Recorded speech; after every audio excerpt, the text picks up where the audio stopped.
Aujourd'hui, le 19 mars 2026. Première lecture. Le Seigneur Dieu lui donnera le trône de David son père. Lecture du deuxième livre de Samuel. Cette nuit-là, la parole du Seigneur fut adressée au prophète Nathan. Va dire à mon serviteur David. Ainsi parle le Seigneur.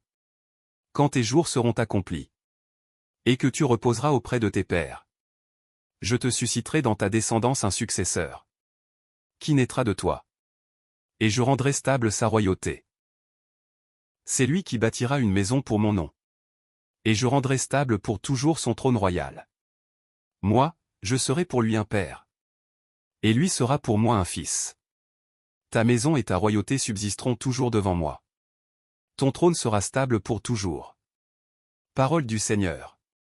Nous rendons grâce à Dieu. Psaume. Sa dynastie, sans fin subsistera. L'amour du Seigneur, sans fin je le chante. Ta fidélité, je l'annonce d'âge en âge. Je le dis, c'est un amour bâti pour toujours. Ta fidélité est plus stable que les cieux. Avec mon élu, j'ai fait une alliance. J'ai juré à David, mon serviteur. J'établirai ta dynastie pour toujours. Je te bâtis un trône pour la suite des âges. Il me dira, tu es mon Père. Mon Dieu, mon roc et mon salut. Sans fin je lui garderai mon amour. Mon alliance avec lui sera fidèle. Deuxième lecture. Espérant contre toute espérance, il a cru. Lecture de la lettre de Saint Paul apôtre aux Romains.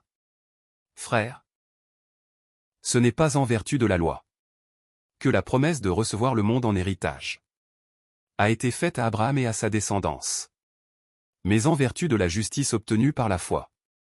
Voilà pourquoi on devient héritier par la foi. C'est une grâce.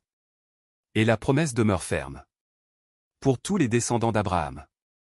Non pour ceux qui se rattachent à la loi seulement, mais pour ceux qui se rattachent aussi à la foi d'Abraham. Lui qui est notre Père à tous. C'est bien ce qui est écrit. J'ai fait de toi le Père d'un grand nombre de nations. Il est notre Père devant Dieu en qui il a cru. Dieu qui donne la vie aux morts. Et qui appelle à l'existence ceux qui n'existent pas.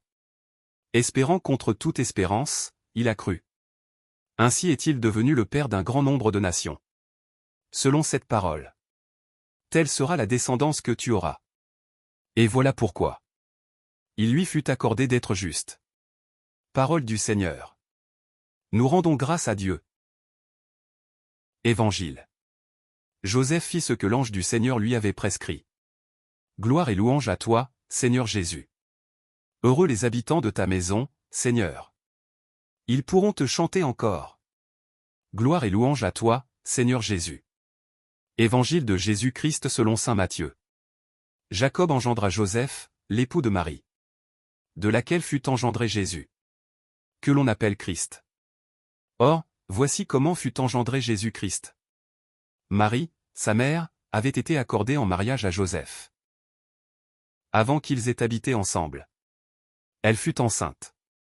Par l'action de l'Esprit Saint. Joseph, son époux, qui était un homme juste, et ne voulait pas la dénoncer publiquement, décida de la renvoyer en secret. Comme il avait formé ce projet. Voici que l'ange du Seigneur lui apparut en songe et lui dit. Joseph, fils de David. Ne crains pas de prendre chez toi Marie, ton épouse. Puisque l'enfant qui est engendré en elle vient de l'Esprit Saint. Elle enfantera un fils, et tu lui donneras le nom de Jésus. C'est-à-dire, le Seigneur sauve. Car c'est lui qui sauvera son peuple de ses péchés. Quand Joseph se réveilla, il fit ce que l'ange du Seigneur lui avait prescrit. Acclamons la parole de Dieu. Louange à toi Seigneur Jésus.